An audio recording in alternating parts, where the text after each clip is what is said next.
శుభమాన్ గిల్. గిల్ మనందరికీ బాగా తెలిసిన గిల్.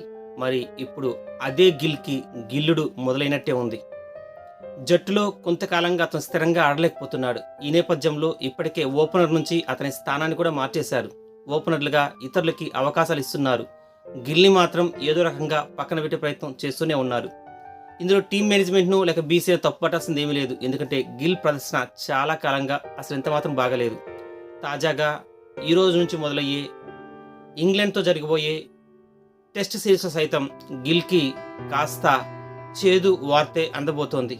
అదేంటంటే ఇప్పటికిప్పుడైతే గిల్‌కి ఏ ఇబ్బంది లేదు. ఎందుకంటే కోహ్లీ తన వ్యక్తిగత కారణాల కారణంగా 2 మ్యాచ్‌లకి జట్టుకు దూరంగా ఉంటున్నట్టు ప్రకటించేశాడు.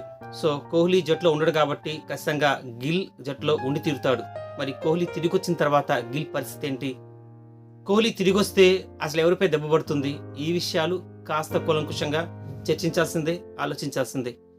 ఇప్పటికిప్పుడు ఈరోజు జరిగే ఇంగ్లాండ్తో జరిగే టెస్ట్ సిరీస్లో నాకు తెలిసినంత వరకు ఓపెనర్లుగా రోహిత్ శర్మతో పాటు ఖచ్చితంగా యశస్వి జైస్వాల్ ఉంటాడు. అందులో ఏ సందేహం లేదు. ఎందుకంటే యశస్వి జైస్వాల్ గత కొంతకాలంగా చాలా చక్కగా ఆడుతున్నాడు. ప్రామిసింగ్ ప్లేయర్గా ఎదిగాడు. ఇక కోహ్లీ లేడు కనుక ఖచ్చితంగా వన్ డౌన్లో గిల్కి స్థానం ఖచ్చితంగా దక్కుతుంది. మరి గిల్ తర్వాత కేఎల్ రాహుల్ వికెట్ కీపర్లుగా ముగ్గురు పేర్లు జట్టులో ఉన్నాయి.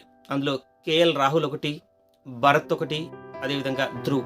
మరి ఈ ముగ్గురులో ఏ ఇద్దరికైనా జట్టులో స్థానం ఖచ్చితంగా దక్కుతుంది. ఈ నేపథ్యంలో కేఎల్ రాహుల్కి అదేవిధంగా భరత్కి వీరిద్దరికి జట్టులో స్థానం దక్కే అవకాశం ఉంది. మళ్ళీ వికెట్ కీపింగ్ కేఎల్ రాహుల్కి ఇస్తారా లేక భరత్కి ఇస్తారా అన్నది కూడా కాస్త ఆసక్తి విషయమే.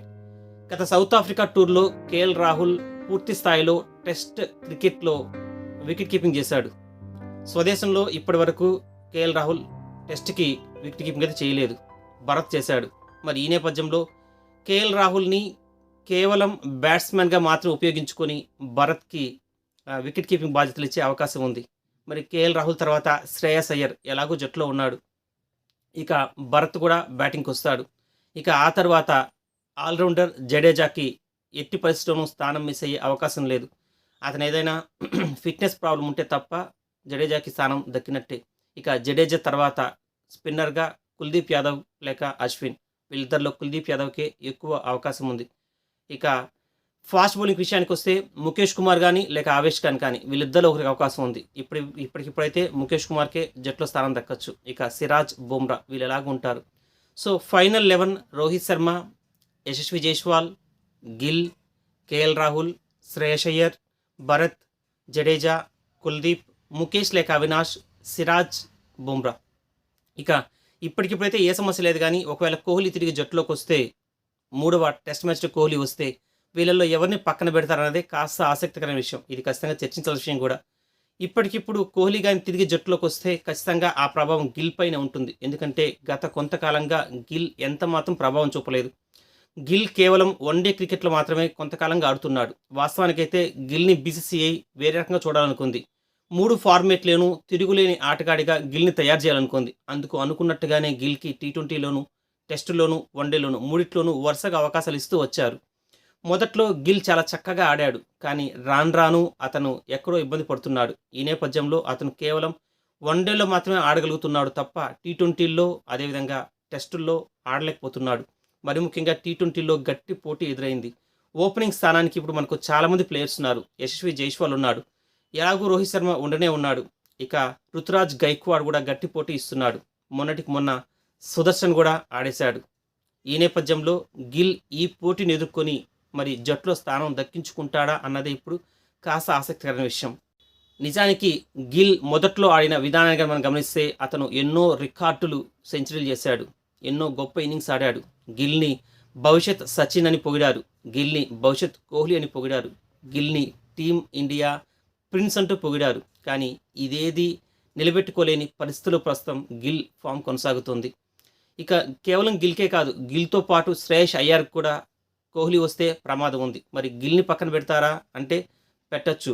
ఒకవేళ గిల్ని కాకుండా శ్రేయస్ అయ్యర్ని పక్కన పెడతారా అంటే మేబీ పెట్టచ్చు. ఎందుకంటే శ్రేయస్ అయ్యర్ కూడా టెస్టుల్లో గత కొంతకాలంగా పెద్దగా ఆడట్లేదు. ఈ మధ్య ఒక క్లిష్టమైన పరిస్థితుల్లో సౌత్ ఆఫ్రికా టూర్లో ఆడాడు. మరి డీప్‌లో ఫోర్త్, ఫిఫ్త్, సిక్స్త్ ఈ ఈ ఈ మూమెంట్‌లో ఖచ్చితంగా శ్రేయస్ అయ్యర్‌కే మంచి ఎడ్జ్ ఉంది టీమ్‌లో ఉండడానికి. ఈ నేపథ్యంలో శ్రేయస్ అయ్యర్‌ని టీమ్‌లో పెట్టుకొని గిల్‌ని పక్కకు పెట్టే అవకాశం ఉంది. ఇక కేఎస్ భరత్ ఏ విధంగా ఆడతాడు, రాహుల్ ఏ విధంగా ఆడతాడు అన్నది కూడా కాస్త ఆసక్తికరమైన విషయమే. ఎందుకంటే రాహుల్ గత సీరీస్‌లో, గత టెస్ట్ మ్యాచ్‌లో చాలా అద్భుతమైన ఇన్నింగ్స్ ఆడాడు. కనుక ఇప్పటికిప్పుడు రాహుల్‌కి పెద్దగా ఇబ్బందేమీ లేదు. ఒకవేళ భరత్ గాని ఈ 2 మ్యాచ్‌ల్లో అంటే 4 ఇన్నింగ్స్‌లో పూర్తిగా విఫలమైతే భరత్‌ని పక్కన పెట్టి కేఎల్ రాహుల్‌కి వికెట్ కీపింగ్ ఇచ్చి గిల్‌ని జట్టులో పెట్టుకోవచ్చు. ఏదేమైనా అందరితో పోల్చుకుంటే అంటే గట్టి పోటీ ఉన్నది. కోహ్లీ వస్తే ఖచ్చితంగా జట్టు నుంచి బయటెళ్లాల్సిన పరిస్థితి ఉన్నది. నలుగురు ఆటగాళ్ళు. అందులో ఒకరు ఖచ్చితంగా గిల్, రెండో వ్యక్తి శ్రేయస్ అయ్యర్, మూడో వ్యక్తి భరత్, నాలుగో వ్యక్తి కేఎల్ రాహుల్. ఈ నలుగురిలో ముఖ్యంగా ఇద్దరికీ చాలా గట్టి థ్రెట్ ఉంది. అందులో శ్రేయస్ అయ్యర్, గిల్. వీళ్ళిద్దరిలో కూడా గట్టి థ్రెట్ ఉన్నది ఖచ్చితంగా గిల్‌కే. మరి ఈ 4 ఇన్నింగ్స్‌లో గిల్ తిరిగి పూర్వపు ఫామ్ తెచ్చుకోవాలి. తనొక ప్రామిసింగ్ ప్లేయర్ అని నిరూపించుకోవాలి. మంచి ఇన్నింగ్స్ ఆడాలి. అతను మంచిగా స్టార్ట్ చేస్తున్నాడు గానీ, దాన్ని కొంచెం భారీ స్కోర్ వైపు అసలు తీసుకొని వెళ్ళలేకపోతున్నాడు. ఈ నేపథ్యంలో గిల్ ఏ విధంగా ఆడతాడు, ఈ టెస్ట్ మ్యాచ్‌లో ఏ విధంగా ఆడతాడు అన్నది మరి మనందరూ గమనించాల్సిన విషయమే. ఏదేమైనా ఈ మొదటి టెస్ట్ మ్యాచ్ ఈరోజు మొదలయ్యే మొదటి టెస్ట్ మ్యాచ్ 9:30కి మొదలయ్యే మొదటి టెస్ట్ మ్యాచ్‌లో భారత్ అద్భుతంగా ఆడాలని, గొప్ప విజయాన్ని ఇంగ్లాండ్ జట్టుపై అందుకోవాలని ఆశిద్దాం.